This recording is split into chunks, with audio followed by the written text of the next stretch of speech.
Hello, and welcome to another episode of Kitsap Literary Artists and Writers Creative and Artisans Showcase. I'm your host, Mark Miller. Today, we have author David McCulloch on the KLAW hot seat, talking about his series of books, which are going to be very interesting. How you doing, David? Doing well, Mark. So, the audience can see all these nice little figures in the background and everything. So we're going to go directly into David's unique book. And I've got to ask, first of all, we'll get out of the technical stuff. You can define the difference between a gome and a gnome, and then you can explain why you started writing about gomes. So when I was about 5 years old, Mark, I grew up in Scotland, which some of the perceptive people in the audience may have figured out. Yeah. I grew up in a tiny little village called Mahar, and my dad was the school teacher there. And when we were talking to the local farm hands, we used to walk up the country lane to get milk at the farm. The dairymen there, they used to kind of wind me up as a wee 6-7-year-old boy, and they would say things like, "Oh, it's a dark night tonight, Davy. You better run home quick because it's on nights like this that Wully the Mahar Gome could be out and about." And I thought, "Well, what's that?" "Oh, gomes are long-lived rock creatures that if they see you looking at them, they'll petrify and turn to stone, and you might not even know they're there. But when you're not looking, they come to life and maybe tie your laces together or bite you in the ankle." And so over time, this great mythology of these gomes, nothing to do with garden gnomes and gargoyles. Now, these are just, gomes can come in any size and shape. They were formed when the world was young, and they have evolved along with humans. And it turns out that they feed off human emotion. So, humans like things made of rock, whether it's statues or figurines or cookie jars. Well, you've probably noticed it's always your favourite cookie jar that gets broken. Well, when it gets broken, and in the middle of the night, gomes will sneak into your house and start chomping on the bits because a cookie jar's got a lot of emotional energy tied up in that rock. And so that's one of the kind of fantasies about gomes. Well, that's cool. If it wasn't for you, I never would have heard of gomes, and probably the majority of people in the Northwest never would have heard of it, because like you said, everybody runs around with the gnomes in the front yard. And everybody makes all these jokes and memes about them, so everything. So then what made you decide to actually start writing books about gomes? I just, as I said, the nubbin of this idea came to me when I was about 8 years old. But then life got in the way and I had another career. But in my mind, I kept thinking, well, what if there really are rock creatures that could be anywhere, all around us? When you're walking up a hillside or past a wall, one of the components might actually be listening into you. And because the idea is that they can petrify, turn to stone, and become inert. But then when you're not looking, they can come alive as real people. In fact, one of my biggest fans is also quite the creative artist. Right. And so she created for me this is what Wully would look like in his petrified state. So with the main human character, Finlay, his great uncle Hugh MacDougall from Scotland brings him this and says, "Oh, Finlay, it's a very special Scottish paperweight. Be careful about it." So Finlay puts this in his desk and thinks, what an ugly damp thing with moss on it.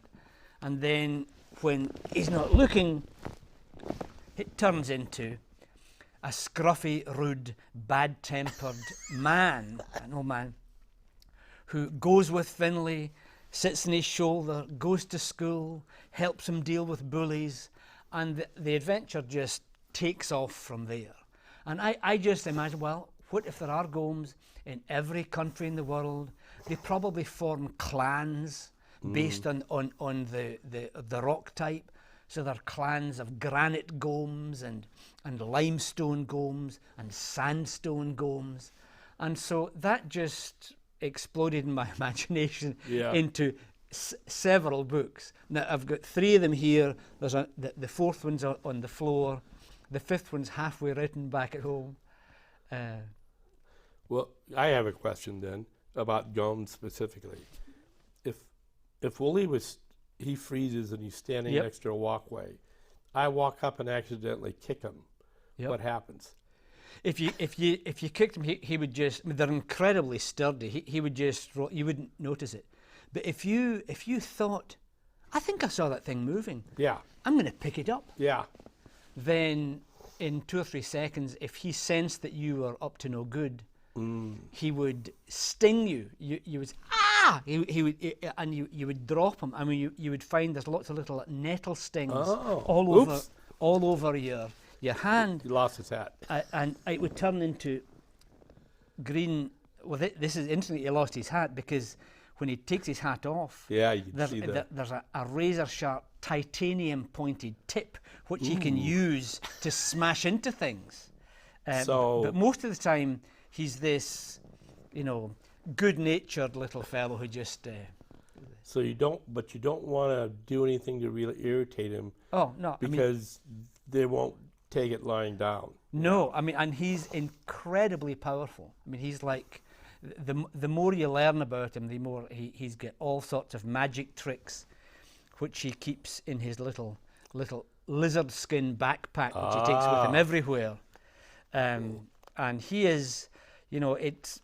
By the time the first story is ended, most people would love to have a Wooly sitting on their shoulder to help them get through life, because he will help you with all sorts of dastardly, awful humans. So would you consider your books for young adults, or more for children's, or just for all ages?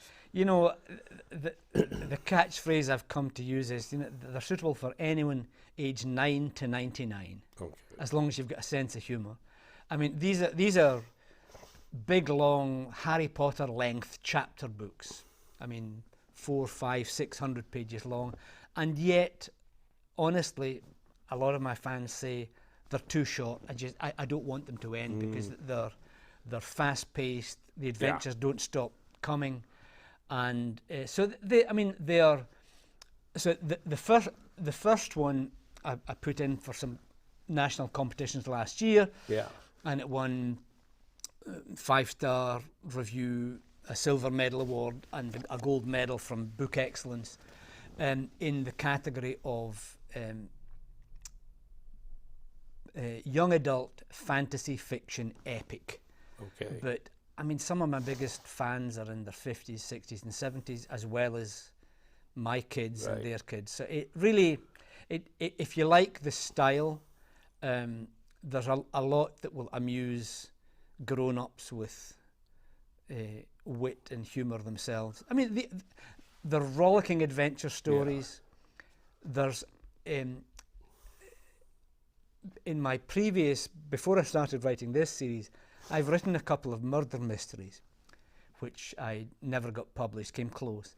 But I love mysteries, and kids love mysteries. So each of these stories is also, there's stuff to figure out all the way through the books, and a big kind of reveal at the end, which is why I called it these scruffy, rude, bad-tempered mystery adventures. So you actually have more along the tradition of a traditional mystery, because like I write, I call out crime thrillers in addition to my sci-fi, because I differentiate between the crime thrillers you see at the airports that everybody calls mysteries, but they're not.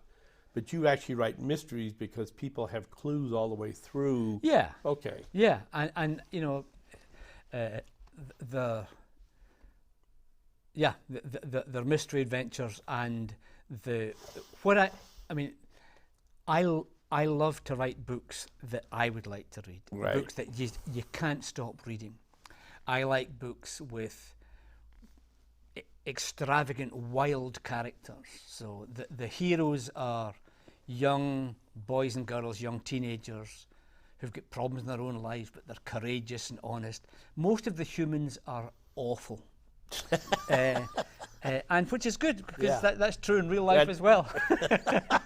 So there are some dastardly humans, and what I like is to develop an adventure where things start to go wrong for Finlay and Hadley, the two main characters, and then they get worse, and then they get worse, and then they think, well, they can't possibly get worse, and then they do, and then you think, well, there's no way they're going to come out of this intact, and yet they do. And so right up to the very end, you're wondering what's going to happen next. And I try and finish every book with a really satisfying ending, but there's usually one or two story threads are left dangling that get picked up in the next story and then get expanded. So these, I have in my mind a 7-book arc for these.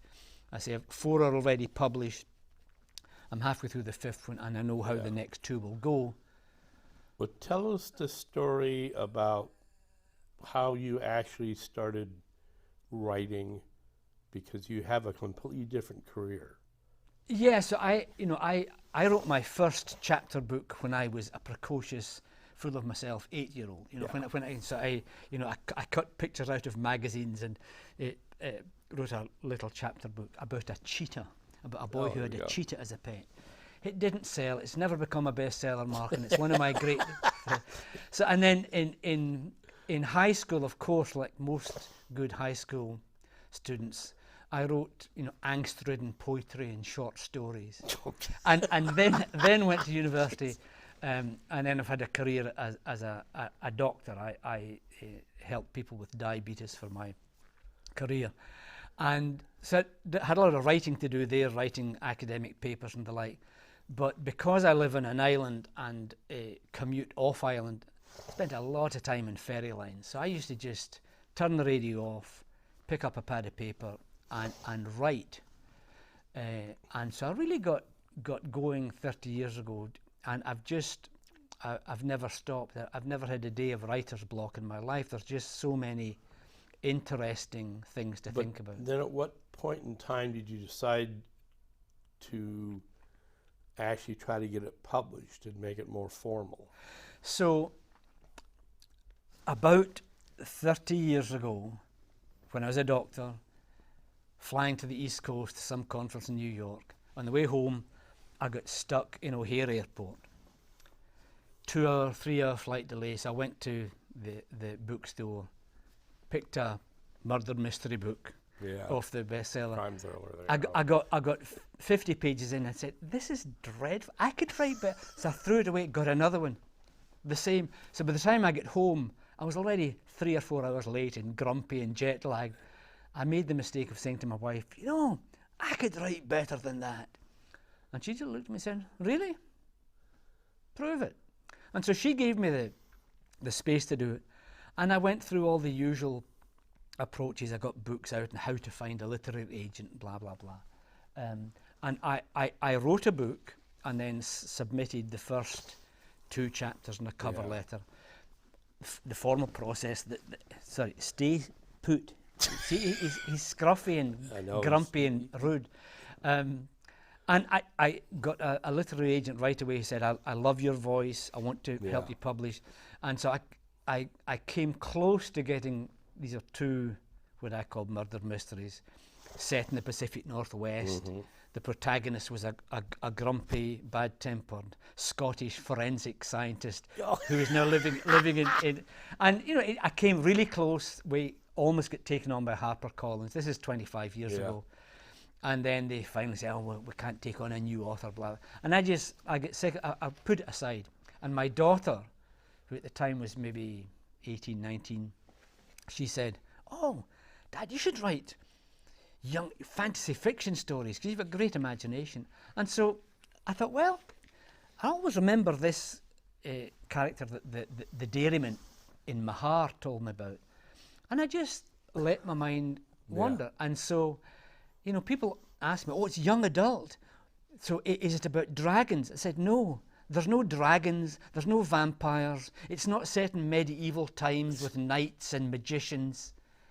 It's just this, I've created a whole fantasy world that, in fact, there are these sophisticated, massive underground cities populated by golems, and they've got a political structure and their own customs, all going on in parallel, and very few humans even know that these are going on. But when the world of golems interact with the world of humans, all sorts of terrible things happen, and that, of course, is the basis for a good adventure.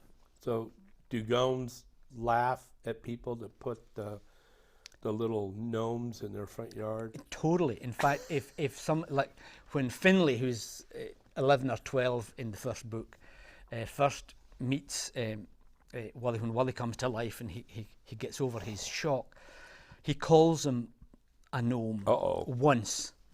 Then a couple of Lego pieces from the floor whistle past Finlay and smash against the thing. And says, you know, wash the wax out of your lugs. That means wash the wax out of your ears. Yeah. Listen to me. Said, I'm a gome.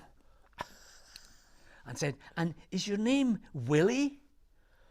Another Lego piece smashed and said, no, it's not Willie.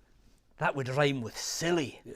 My name's Wally, which rhymes with gully, which is something that is dark and deep. A bit like myself. Yeah. So he has a wicked sense of humour, and but has a heart of gold. And actually, turns out he helps Finlay deal with the school bullies, and then he helps rescue his great uncle Hugh. Anyway, I don't want to say too much because that's all in book one. Well, a lot of adults still read Dr. Seuss. Right. You know, and a lot of adults still like to look at Peanuts cartoons and stuff like that. So I know that the literary world likes to pigeonhole stuff. Yeah. But if you write a good book and you can say what's young adult, that doesn't mean that adults aren't going to enjoy it. That's the thing. Right. I mean, and that's certainly what I would hope. I mean, it's there's no bad language, and there's no sex, and there's no gratuitous violence in them, and so it gets pigeonholed as young adult. A lot of young adult books are about themes of sexuality and drugs and all, and that's perfectly fine. That is not these. These are, I mean, they're not, you know, Hallmark, Disney, pretty kind of stuff. There's some earthy stuff in there, but there's a lot of boys' toilet room humour and the like. But and the adventures get quite dangerous for the protagonist. But and there's a lot that grown-ups like as well. I don't write down to kids. I mean, I write with a pretty reasonable vocabulary. You know, that's what you've got dictionaries and the internet for. Look it up if you don't know what. And we were talking about this before. Part of writing should be from inside rather than looking and saying, oh, I'm going to write that kind of book because I want to sell it. You know, I want to sell. I want to, you know, you got to have it, the original idea, the original feelings inside. Yeah. You know. No, I agree. I mean, and writing something that is, it's not based on what anyone else has ever done. Right. I had free rein to write whatever I want. One thing, talking about vocabulary and language, one of the, because Wally is Scottish, right, when he gets even more rude and bad-tempered than usual, he uses a lot of Scottish slang. Yeah. Like he will, at one point, he would say, you're a ramstuggerous tatterwallop. And so I really went, well, what is a ramstuggerous tatterwallop? Well, there is a glossary of terms at the back, and you can look up that A tatterwallop is a Scottish word for a scarecrow. Oh. And ramstugerous means you are just grumpy and bad-tempered and scruffy, and so a lot of the readers who like my books love going to the back, and because any word that you don't, that's a Scottish word that you don't understand, you can just look it up in the back, and then you can impress your friends by calling them ramstugerous tatterwallops. Or so you did what I kind of did for some of my sci-fi. Sometimes you wind up having to create and explain a different culture, right. But you have to make it realistic so people can understand it. Right, and it's funny when it's often said that a writer has to write from what you know, and to the extent you can, that's a great idea. So in in all these books that flit all around the world, from Edinburgh, all over Scotland, Seattle, Barcelona, Peru, all of those places I've been to and I've taken copious notes, and so I can describe them in detail. Right. But whether or not I've been to the underground city of Barcelona, 4 layers deep under the mountains of Montserrat, if you read those chapters, you would think I had been there, because I can describe what it's like to create a massive infrastructure underground where the Gomes... So you might have actually been there. Well, that's right. I can't say too much. Exactly, because he'll get... But Wooly might get irritated. He may well. But I've had a lot of people say that's one of the reasons they don't want the stories to end, because they just want... And the nice thing is, in that great city of Barcelona, which gets introduced in chapter 2, in book 2, it comes back in book 3 and book 4, because a lot of my fans have said, "Oh, I hope we go back to Barcelona, because there's more of that city I'd like to explore." If the audience today watching BCAT and Kitsap Literary Arts and Writers little showcase here wanted to get a hold of you, how would they get a hold of you? The easiest way, the website, which is just wollysworld.com. You can contact me through there. We have there little videos, and it's quite an engaging website that basically tells a lot about the stories, and how I've got sections in there about how I started writing, and I encourage people to write to me, and I'm very approachable. Unlike Wally, I'm not, well, I'm fairly scruffy, but I'm not rude or bad-tempered, at least not most of the time. Well, I greatly appreciate you coming here. Absolutely. And this is going to wrap up another episode of Kitsap Literary Artists and Writers Showcase that we have. KLAW exists strictly to help other artisans and creatives, authors, get their wares out into the world. We meet twice a month on the first and third Wednesdays at the Spiro's Pizza on Kitsap Way in Bremerton, Washington.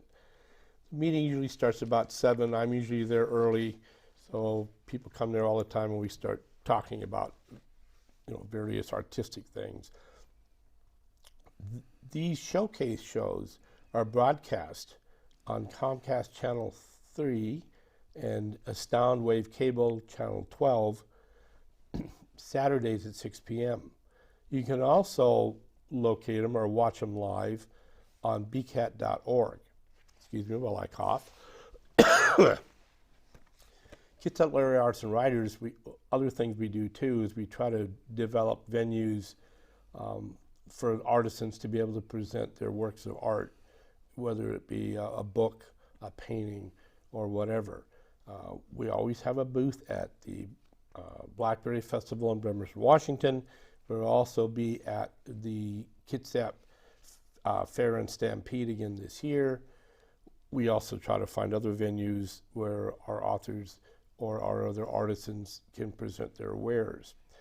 If you look for us on either YouTube, let me find a little thing here, and I'll tell you exactly how you can get the old episodes on YouTube. It's Tiny CC.